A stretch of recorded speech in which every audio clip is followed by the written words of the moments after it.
Dan pemerintah telah memutuskan PPKM Mikro masih menjadi kebijakan yang paling tepat untuk menghentikan laju penularan COVID-19 hingga ke tingkat desa atau langsung ke akar masalah yaitu komunitas. Kenapa pemerintah memutuskan PPKM Mikro? Pemerintah melihat bahwa kebijakan PPKM Mikro masih menjadi kebijakan yang paling tepat untuk konteks saat ini untuk mengendalikan COVID-19 karena bisa berjalan tanpa mematikan ekonomi rakyat. Saya sampaikan bahwa PPKM Mikro dan lockdown memiliki esensi yang sama, yaitu membatasi kegiatan masyarakat, untuk itu tidak perlu dipertentangkan. Jika PPKM Mikro terimplementasi dengan baik, tindakan-tindakan di lapangan yang terus diperkuat, semestinya laju kasus bisa terkendali. Persoalannya, PPKM Mikro saat ini belum menyeluruh dan masih sporadis di beberapa tempat. Untuk itu, saya minta kepada gubernur, bupati, dan wali kota untuk meneguhkan komitmennya, mempertajam penerapan PPKM Mikro, optimalkan posko-posko COVID-19 yang telah terbentuk di masing-masing wilayah desa atau kelurahan. Baik, kembali bersama kami di Indonesia Bicara, dan di segmen ini saya sudah terhubung melalui sambungan Zoom call juga. Untuk narasumber berikutnya ada Profesor Hoirul Nidom Anwar, Guru Besar Biologi Molekular UNER, langsung dari Surabaya. Assalamualaikum, Prof. Waalaikumsalam, Mas Bino. Ya, salam sehat. Sehat ya, Prof ya? Ya. Oke, alhamdulillah. Prof, ini menarik. Kita bicara vaksin. Saya juga baca artikel dari Prof beberapa waktu lalu terkait bagaimana vaksinasi dan juga virus yang semakin menggila ini. Ada satu kalimat dari Prof yang menurut saya cukup menarik untuk saya gali. Semakin panik menghadapi situasi saat ini akan semakin marak virus ini. Ini masuknya apa, Prof, maksudnya? Artinya begini, jadi ada 3 faktor yang mempengaruhi pandemik ini. Virus itu sendiri, kemudian host itu, jadi inang, orang, kemudian lingkungan. Nah, tatkala ini masuk ke dalam host, maka host itu misalkan panik karena memang kita tidak tahu persis bagaimana wujud virus dan sebagainya, maka itu mengganggu sistem saraf, sistem stres, kemudian stres dan saraf itu akan mengganggu sistem respon imun dari seseorang. Oleh karena itu, neurological order, oleh karena misalkan oleh karena stres dan sebagainya, itu akan berpengaruh pada respon imun. Oleh karena itu, kunci pertama di dalam menghadapi pandemik ini tidak boleh panik.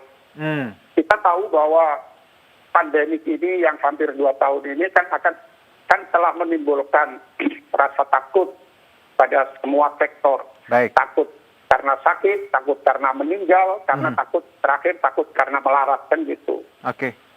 Jadi Anda, itu ketiga ketakutan itu menjadi stres. Gitu. Jadi Profesor sebagai Ketua Tim Riset COVID dan Lembaga Riset Profesor Nidom Foundation ini tadi bahwa menyebutkan bahwa psychological ini secara psikologis memang sangat berpengaruh ya, Prof, ya, bahwa kita tidak boleh stres, tidak boleh takut, seperti itu. Ya, betul. Jadi artinya bahwa kalau kita mengharapkan masyarakat bisa menerima pandemik ini sebagaimana kita menjadi musuh bersama, maka kita harus bersama-sama menunjukkan kalau memang PPKM itu harus dilaksanakan, ya berarti PPKM dari semua level pejabat, dari atas sampai bawah ya harus melakukan hal yang sama. Jangan menimbulkan suatu kontradiksi pemikiran dari masyarakat sehingga mereka menimbulkan ini bagaimana sih gitu. Jadi seolah-olah bahwa virusnya tidak menjadi musuh bersama. Jadi persepsi masyarakat ini penting sekali ya, Prof ya? Oh iya, penting, sangat penting. Termasuk juga persepsi terhadap vaksin. Gitu. Nah, lalu selama ini yang dijalankan pemerintah memberikan informasi terkait vaksinasi dan juga terkait corona ini, apakah menurut Anda agak salah sebenarnya? Sehingga tadi persepsi yang timbul virus ini membuat banyak orang stres dan ketakutan, dan juga vaksinasi yang disalah tafsir sebagai senjata utama. Anda melihatnya seperti apa komunikasi pemerintah? Ya, jadi begini, saya ingin menyampaikan sesuatu yang menjadi landasan cara berpikir kita. Bahwa selama ini vaksin itu adalah terminologinya bagus. Artinya bahwa segala sesuatu kesulitan kesehatan itu didekati dengan vaksin bagus. Dan saya pun juga menganut itu. Karena sifat kesehatan itu kalau memang paling efisien, paling efektif itu adalah vaksin. Tapi tidak semua virus bisa didekati dengan vaksin. Khususnya virus corona ini. Tidak ada pembuktian, belum ada pembuktian sebelumnya bahwa virus-virus corona atau satu golongan dengan dia berhasil dengan vaksin.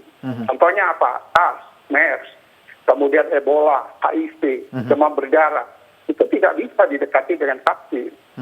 Oleh karena itu, vaksin inilah yang menjadi pemicu terjadinya varian-varian baru. Jadi vaksin ini memicu varian-varian baru termasuk Delta ini? Oh betul. Jadi karena program vaksin ini kan dibuat seluruh dunia.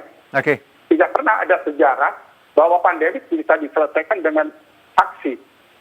Kecuali nanti kalau virusnya itu sudah melandai, sudah stabil, kayak influenza, baru dia didekati dengan vaksin untuk mencegah hal-hal selanjutnya. Tapi pada waktu dia berada di dalam posisi yang masih belum stabil, itu tidak bisa didekati dengan vaksin. Oleh karena itu, saya kenapa selalu menyarankan agar di stop dulu vaksin ini untuk melihat bagaimana virus ini menjadi sesuatu yang perilakunya kan kita belum tahu semua.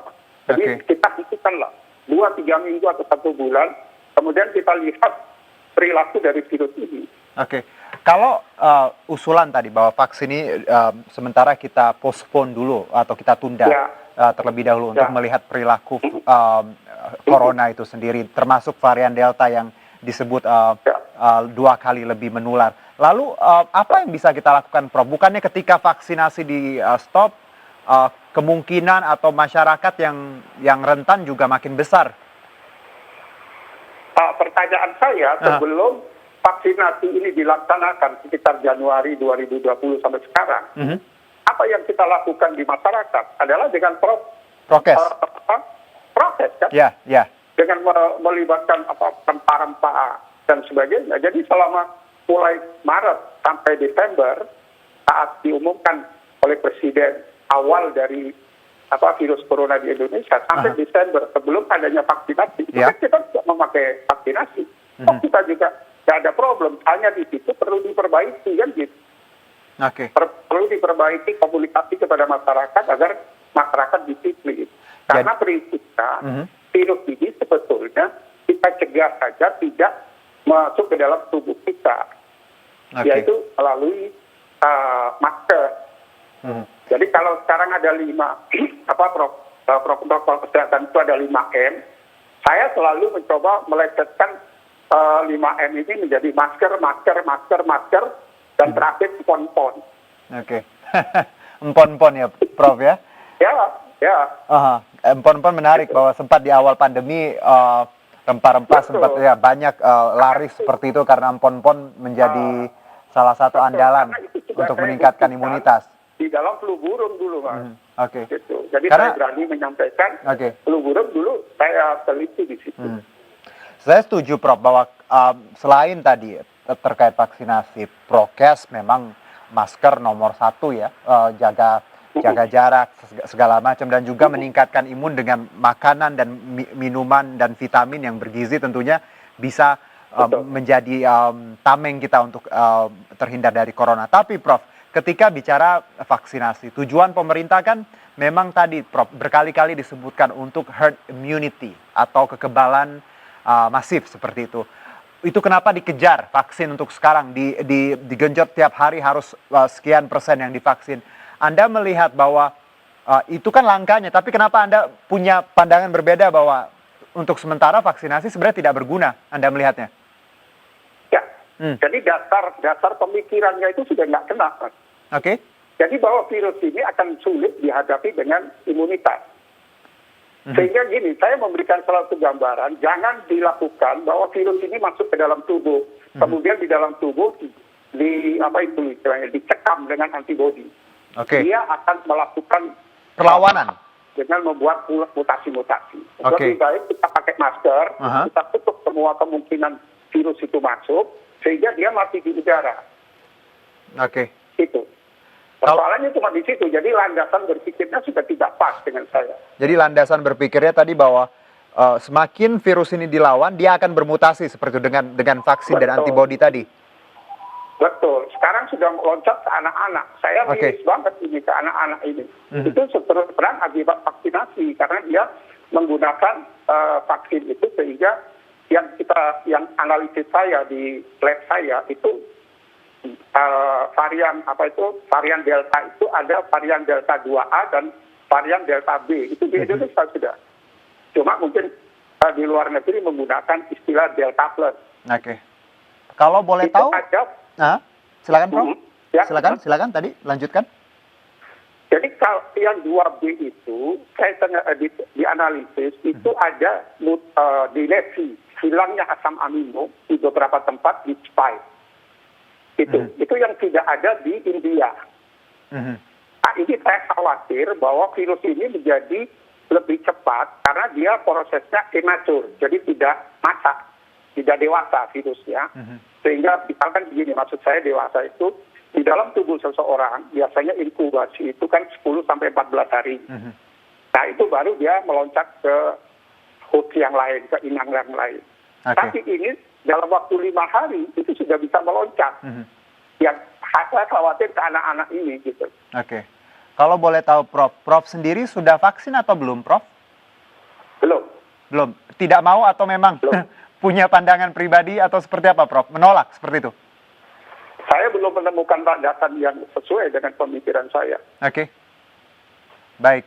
Nah, kalau bicara masing-masing orang kita harus menghargai punya pendapat berbeda, punya pandangan berbeda. Tapi yang kalau boleh saya rangkum bahwa Profesor tadi menitik beratkan pada masker itu prokes nomor 1, lalu daya tahan tubuh dengan tadi salah satunya empon-pon dan juga makanan dan minuman yang bergizi, vitamin, dan vaksin bukan jalan utama seperti itu ya, Prof ya?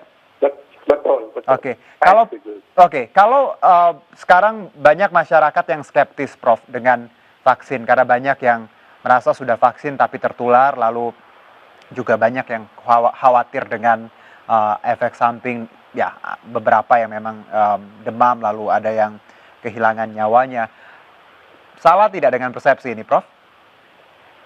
Tidak salah, karena dia berharap besar kepada vaksin sesuai dengan apa yang dipikirkan. Tapi faktanya, coba kita lihat nakes kepala bertumbangan kan begitu. Padahal tujuan vaksin dulu itu adalah yang disasar utama adalah nakes, karena mereka adalah garda depan. Nah, sekarang ikut lagi anak-anak kan gitu. Ini kan masa depan kita gitu. Lalu kalau tidak divaksin, Prof, masker tadi sudah cukup untuk sudah cukup. Virus ini gampang sebetulnya, virus ini nggak aneh, virus ini saya masih kategorikan low pathogenik ya. Jadi virus yang tidak membunuh langsung. Virus ini adalah dia sebagai supporter, sebagai pendukung terhadap orang-orang yang mempunyai comorbid. Salah satu comorbid itu adalah stres, Mas. Jadi orang kalau tidak punya comorbid, tidak punya faktor stres dan sebagainya, sembuh dia 98% oleh virus ini sembuh. 2% yang menjadi masalah kan gitu. Kenapa kita harus merubah yang 90% itu menjadi menuju ke yang 2%? Jadi tinggalkan vaksin itu, evaluasi vaksin itu untuk bisa kita, kalau saya menyebutkan adalah viral welfare. Jadi kesejahteraan virus itu harus diperhatikan. Jadi keputusan-keputusan yang dilakukan oleh pemerintah jangan hanya berdasarkan hanya aspek ekonomi, aspek epidemiologi, tapi juga tolong diperhatikan aspek virologinya. Baik, Prof, kita jeda dulu ya, nanti kita sambung di Indonesia Bicara sesaat lagi.